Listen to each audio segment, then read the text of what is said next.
할렐루야, 우리 하나님을 찬송합니다. 호흡이 있는 자마다 다 하나님을 찬송할지어다. 하나님을 사랑하는 사람들과 함께 하나님 말씀을 매일매일 공부해서 매년 1년에 1독씩 성경을 읽어나가는 프로그램 꿀송이 보약 큐티를 시작합니다. 오늘 2022년 8월 17일 수요일을 지나고 있습니다. 예레미야 33장에서 35장의 말씀을 보겠습니다. 성경은 하나님을 신뢰하는 사람을 통해서 하나님이 어떠한 역사를 일으키시는지 보여주는 책이라고 할 수가 있습니다. 한 사람 아브라함을 통해서 하나님이 다스리시는 이스라엘 나라가 시작이 되었고, 한 사람 요셉을 통해서 애국과 전 세계가 가뭄으로부터 구출을 받는 역사를 경험했습니다. 한 사람 모세를 통해서 이스라엘 백성이 애굽에서 탈출을 했고, 한 사람 사무엘을 통해서 미스바 공동체가 하나님을 경험했습니다. 한 사람 다윗을 통해서 하나님이 약속하신 모든 땅이 회복이 되었고, 한 사람 느헤미야를 통해 무너졌던 성벽이 재건될 수 있었습니다. 한 분 예수 그리스도로 말미암아 그를 믿는 모든 인류가 사망의 권세를 이기고 구원을 얻게 하시는 역사가 일어납니다.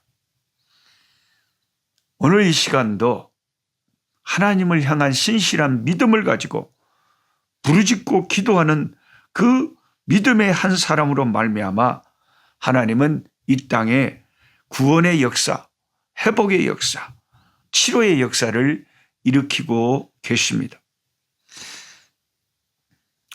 하나님이 쓰실 정도가 되려면 환경도 어느 정도 뒷받침이 되어야지 우리처럼 형편없는 환경에 있는 사람들이 뭘 할 수 있겠느냐고 생각할 수도 있습니다.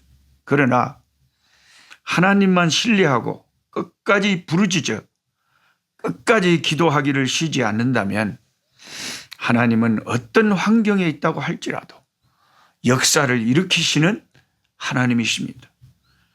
이것을 잘 보여주는 것이 오늘 우리가 읽는 본문 말씀에 나와 있습니다. 예레미야 선지자는 당시 유일하게 하나님과 참된 교통이 열려 있던 선지자라고 할 수 있습니다. 그런데 이 예레미야 선지자가 이 오늘 우리가 읽은 본문에 어디에 지금 있습니까? 1절을 보면 33장 1절을 보면 예레미야 선지자가 시대 뜰에 갇혀 있었다고 말합니다. 시대 뜰은 왕궁 안에 제수를 감금하기 위해 설치한 감옥이었습니다. 감옥 안에 선지자가 갇혀 있는 것입니다. 이것이 당대의 영적인 상황이었습니다. 나라는 바벨론에 망해버렸고 민족의 희망이 다 끊어져 버렸습니다. 하나님의 사람을 감옥에 넣어두는 세상이니 무슨 소망이 있었겠습니까? 바로 그때 감옥에 있던 예레미야에게 하나님의 말씀이 임하였습니다. 하나님이 어떤 분이십니까? 감옥을 뚫고 일하시는, 감옥을 뚫고 역사하시는 하나님이십니다. 우리가 감옥에 있든 어디에 있든 하나님의 말씀은 성령으로 우리에게 들려질 수가 있습니다. 인간이 만든 그 어떤 장애물도, 인간이 가진 그 어떤 제약도 우리 하나님에게는 문제가 없습니다. 그러면 하나님은 이렇게 시대뜰 감옥 안에 있던 예레미야에게 무엇을 말씀하시고자 나타나셨을까요? 하나님은 먼저 예레미야에게 자신이 누구이신지 분명하게 말씀하십니다. 예레미야 33장 2절 말씀입니다. 하나님이 자신이 누구신지를 감옥에 갇혀있는 예레미야에게 말씀하십니다. 하나님이 누구십니까? 이 일을 행하시는 여호와, 이 일을 행하시는 하나님, 그것을 만들며 성취하시는 여호와이십니다. 저는 올해 평생 2022년을 못 잊을 것 같습니다. 올해 1월 달에 우리 꿀송이 보약 큐티 창세기를 인도할 때 너 있는 곳에서 동서남북을 바라보라는 말씀을 큐티를 나눌 때에 하나님이 저 개인적으로도 그 말씀을 적용할 수 있는 은혜를 베푸셨습니다. 그래서 제가 이 선교지에서 평생 꿈꾸어던 하나님 농장을 하나 주시면 그 농장을 가지고 신학교도 하고 또 아프리카 전 대륙 55개 국가에서 선교 활동을 하고 있는 우리 한국 선교사님들의 안식관도 되고 좀 쉼터도 되고, 그리고 하나님이 제게 주신 12명의 이 아프리카 자녀들, 직업을 얻지 못해서 집에서 날마다 밥만 먹고 하늘만 쳐다보고 있는 이 아이들에게 일할 수 있는 일터를 주고, 그리고 가난한 우리 흑인 목사님들 정말 너무 먹을 것이 없고 궁핍해서 힘들 때 좀 와서 육체적인 노동을 하면서 용돈이라도 좀 벌어가서 가족들을 먹여 살릴 수 있는 그런 다양한 선교센터가 되면 좋겠습니다. 그리고 그 농장을 달라고 믿음으로 바라보고 믿음의 행동을 했습니다. 그동안 한 27년 동안은 군침을 삼키면서 농장을 이렇게 방문만 하고 보기만 했지 차마 믿음이 없어서 행동으로 옮기지를 못했습니다. 제 포켓에 뭐 돈 하나가 없으니까 늘 있으면 쩔쩔 매고 매달 그냥 우리 12명의 에이즈 고아 아이들과 그냥 선교 일하면서 살아가기에 바쁜 우리들 아닙니까? 근데 이번에는 아예 믿음으로 너 있는 곳에서 동서남북을 바라보며 믿음으로 아예 행동을 하고 주인을 만나고 계약을 하고 한국 돈으로 약 4억 원 가까운 그 농장을 이렇게 했는데 과연 이것을 구할 수 있을까? 걱정도 많이 스쳐 지나갔지만 그렇게 믿음으로 아무것도 바라보이지 않는 상황에서 한 걸음 한 걸음 나아갔더니 우리 꿀송이 함께 공부하시는 분들도 한 300여 명이 동참해서 그 농장을 살 수 있도록 도와주셨고, 또 많은 교회들이 서울의 압구정교회와 뉴욕교회와 또 성은 숲속교회와 양주 서성교회와 또 작은 개척교회들이 군산의 애뜨랑교회나 참 작은 교회들이 또 나서서 이렇게 십시일반으로 축복을 해 주셔서 4억 원 가까이 되는 그 큰 선교 농장을 6개월 만에 구입을 할 수가 있게 되었습니다. 그러니까 이 예레미야 34장 2절에 이 일을 행하시는 여호와, 그것을 만들어 성취하시는, 일을 행하시고 성취하시는 여호와라는 말씀이 저에게는 올해 너무나 실감이 나는 겁니다. 지금은 이제 그 선교센터에 우리가 한 300여 명이 모여서 예배하고 하나님께 영광 돌릴 수 있는 예배당을 짓고 있습니다. 그리고 온상, 한국으로 말하면 그 비닐하우스다 그러잖아요. 그것을 우리 거기는 이제 농장에 이제 나무들이 많잖아요. 나무를 비워다가 돈이 덜 들게 참 가난한 우리 아프리카 목사님들 오셔서 좋다고 이제 일당 많이 쳐주니까 나무 비워다가 뚝딱뚝딱 흙에다가 세워서 비닐하우스를 사정없이 시방 만들고 있습니다. 거기에 이제 케일이랑 상추랑 뭐 배추랑 무랑 토마토랑 딸기랑 모든 많은 사람들이 늘 먹는 야채를 완전 유기농으로 사정없이 심어보려고 그럽니다. 그럼 이제 우리 집에서 날마다 놀고 있는 학교도 못 다니는 우리 채피소나 우리 아이들이 다 부모가 에이즈로 죽어놓으니까 이제 부모님들에게서 그 물려받은 게 약하니까 학교도 고등학교도 채 졸업을 못하고 학교에서 빠꾸를 당했어요. 그러니까 더 이상 몇 년 동안 학년을 못 올라가니까 더 이상 학교를 나오는 게 의미가 없다. 그래서 집에만 늘 있어 가만히 앉아있는 모습을 보면 내 마음이 아파요.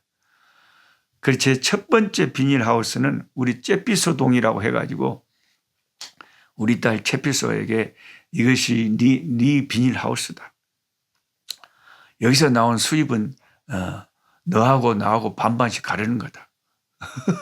나는 선교를 위해서 써야 되고 너는 네 자신 시집갈 준비하고 뭐든지 사람이 일을 하고 살아야지 날마다 아무것도 안 하고 놀면 사람이 크게 힘든 거다. 그래서 이게 비닐하우스 한 동 한 동 지을 때마다 우리 아이들에게 다 그 일거리를 주려고 합니다.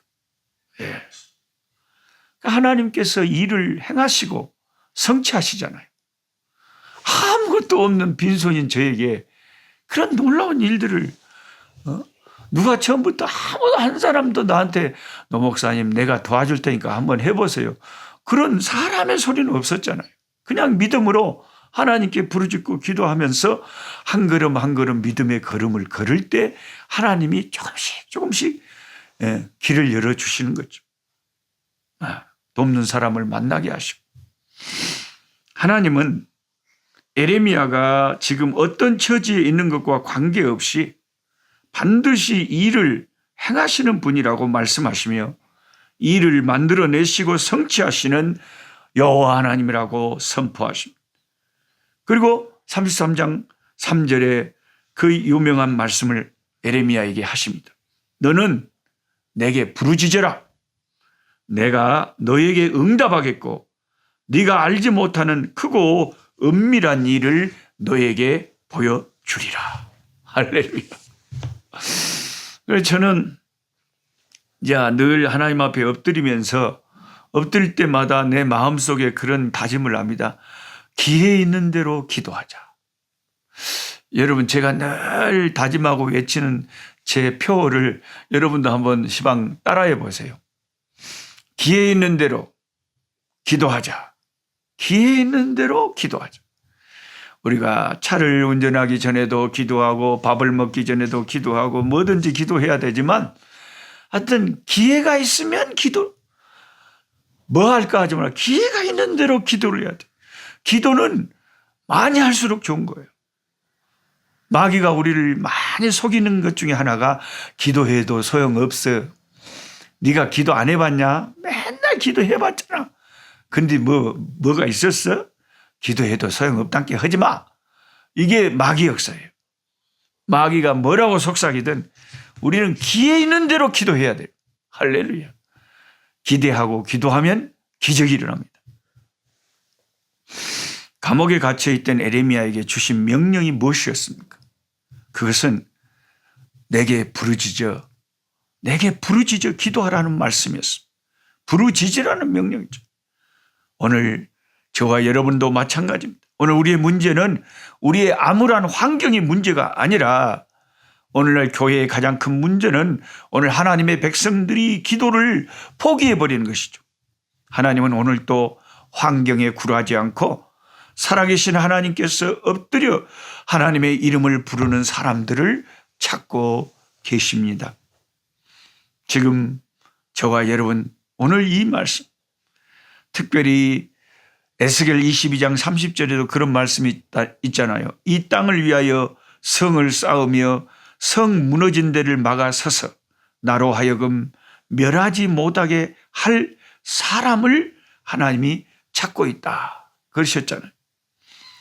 존 낙스라고 하는 사람은 말하기를 기도하는 한 사람이 기도 없는 한 민족보다 강하다. 그렇게 부르짖었습니다. 존 낙스는 초기 종교 개혁을 일으키고 종교 개혁의 불꽃이 되었던 유명한 영국의 개혁가입니다. 그래서 저나 여러분이나 기도하는 한 사람이 되어야 되겠습니다. 하나님 아버지, 오늘 또 말씀과 기도로 이 하루를 살아가기를 원합니다. 말씀을 받았으니 이제는 너는 내게 부르짖어라. 내가 너에게 응답하겠고 네가 알지 못하는 크고 비밀한 일을 너에게 보여주리라 하셨사오니 주여, 우리가 귀에 있는 대로 하나님께 부르짖고 기도해서 나를 이끄시는 하나님의 역사를 바라보게 체험하게 도와주시옵소서. 놀라운 일을 행하실 하나님을 찬송합니다. 주여, 영광을 돌립니다. 주여, 높임을 받아 주시옵소서. 예수 그리스도 이름으로 기도하옵나이다. 아멘.